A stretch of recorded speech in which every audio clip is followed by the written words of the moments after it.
Hello mga kol, welcome back sa ating YouTube channel, Sorpas TV. Sa bago lang sa ating channel, huwag kalimut like and subscribe. Click na rin yung notification bell para laging updated sa ating mga susunod na video uploads kaya ito.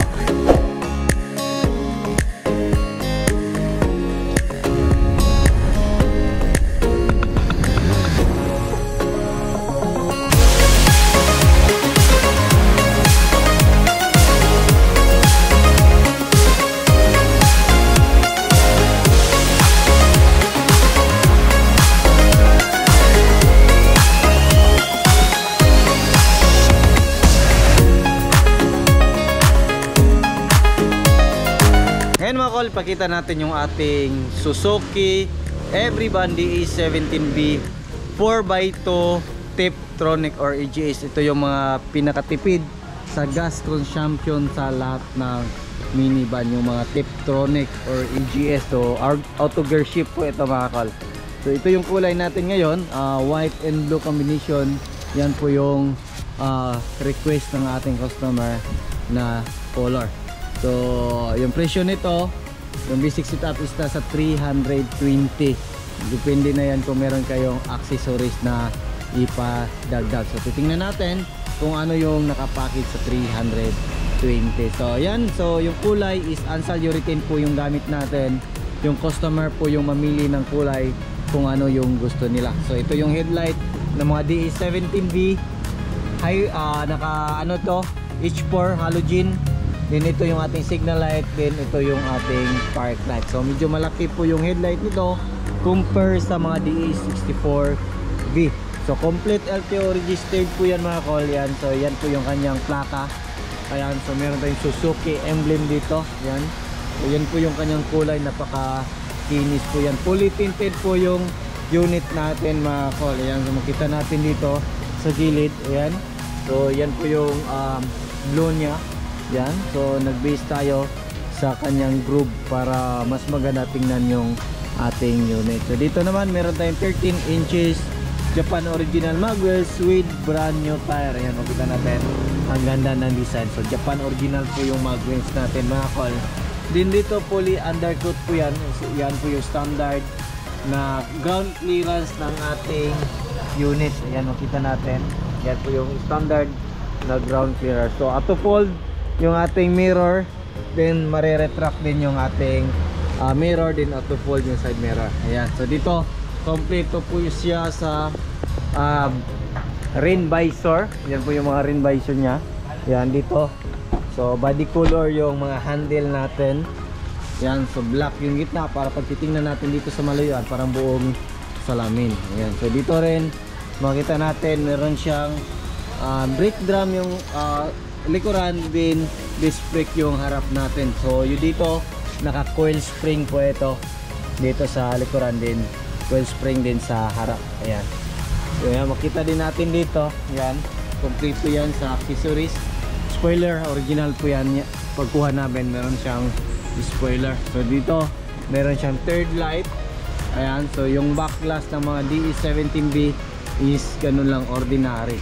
Pero napakasulit po kasi mas malapad po siya compare sa mga old model or yung mga DE64 na mga unit. So ito meron tayong wiper, Suzuki emblem. Ayan, meron siyang susian dito.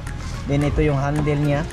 Yan, so meron siyang plate number or plate holder dito para hindi mabin yung ating plaka.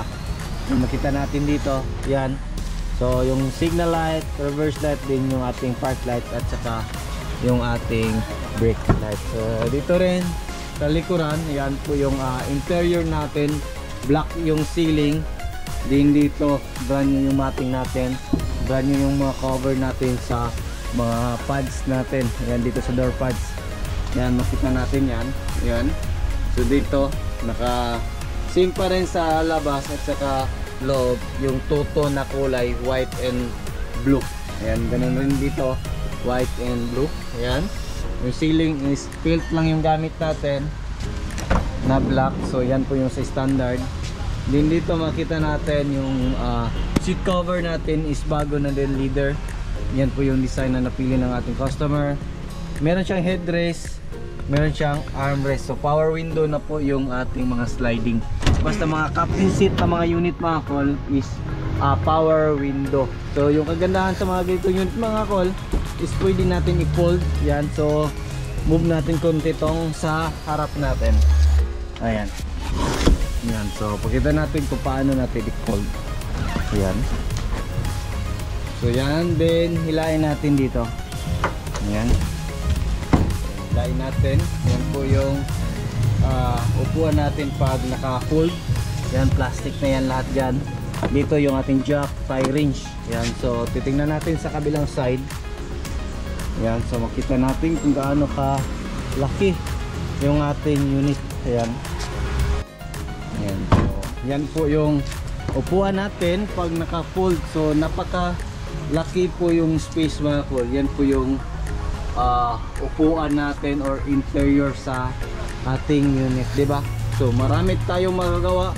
Pwede natin itong gawing mini camper van or pangkabuhayan, pang negosyo. Ang dami nating pwede mailagay dyan. Mag grocery tayo, kahit ilang box pa yan, kayang kaya. So kung makita nyo lang sa ibang vlog natin, meron tayong yung isang unit natin is sinakyan natin ng maraming gulong dito, puno dito sa loob. So kaya po siya. Biniyahin namin ng nasa 300 plus kilometer, walang problema. Ayan, dito naman, yan, meron tayong headrest, big pillow. Dito yung leader natin is seat leader na po yan. Yan yung seat cover natin. Yan, so naka handbrake type na po, basta naka Tiptronic. Ayan. So balik natin dito para makita natin yung makina ng ating sasakyan. Ayan, angat lang natin. Ayan. Then ayan. So ganyan lang, diba? So dito naman sa dashboard natin, ayan po yung back original. So two colors, gray, then cream dito sa gitna or dito sa gilid, para pareho silang kulay dito. Ayan, so meron siyang handle dito, cup holder, meron din siyang cup holder. Then dito yung speaker natin. So power window na rin. Ayan, so meron siyang lagayan dito. Ayan po yung lagayan niya dyan. Yan dito meron siyang extra lagayan. Then dito yung glove box natin. Ayan, so meron din siyang lagayan dito. So dito, so yung upuan natin dito is pwede din natin ma-move atras, kung pwede natin ma-move forward. Yan. So yan po yung legroom natin dito sa passenger side natin. Ayan. So ito yung dashboard natin na makita, di ba? So check naman natin sa kabilang side kung ano yung makita natin dito. Dito tayo sa passenger side. Ayan. So sa passenger side naman, ayan po yung upuan natin. Pwede natin ma-atras, pwede natin ma-abante. Ayan. So steering wheel is stock. Ayan. So kita natin dito, meron tayong 9 inches Android stereo with reverse camera. Din dito makita natin yung aircon switch natin. Ayan. Sa mga D17B, napakalamig po yung mga aircon natin mga kol. Wala pong question about AC. Yan, ito hazard switch. Ayan. Ito yung mga air vent natin sa dalawa, tatlo, and pang-apat dito. Then dito meron din tayong cup holder. Ayan. Then ito is cup holder din or bottle holder. Ayan. Speaker nandito rin. Then meron din tayong lagayan dito. Yan. So handbrake, legroom, ito po yung legroom natin, accelerator pedal, then yung ating brake pedal. So yung accelerator pedal natin mga kol is fully electronic. Yan. So yung ating throttle body is hindi po siya cable type, kundi full electronic po yan. Hindi katulad ng dating unit, yung mga D64 na semi-electronic. Meron siyang cable sa ating throttle body. Sa pedal meron ding cable, pero ito wala. Electronic yung pedal natin, then electronic yung throttle body. So litis na yan. Yan po yung upuan natin. Pwede din natin yan mahiga kung gusto natin. Ayan. So meron din siyang mga lagayan dito sa itaas. Basta mga power window na unit, meron siyang lagayan mga kol, basta power window na unit. Ayan, yan po yung lagayan natin dito. Visor natin yan kompleto, then yung room light natin, then yung center mirror natin. So yan po yung sit up ng ating unit. So tingnan naman natin yung makina ng ating unit kung saan natin makikita. Yan, so pakita natin dito. So ito yung dito makita yung makina natin. Ayan. So ito is surplus Japan na makina. So hindi pa natin to nagalaw.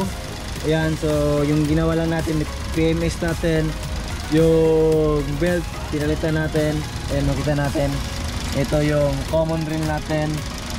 Ito yung ating, dito tayo mag-refill ng oil.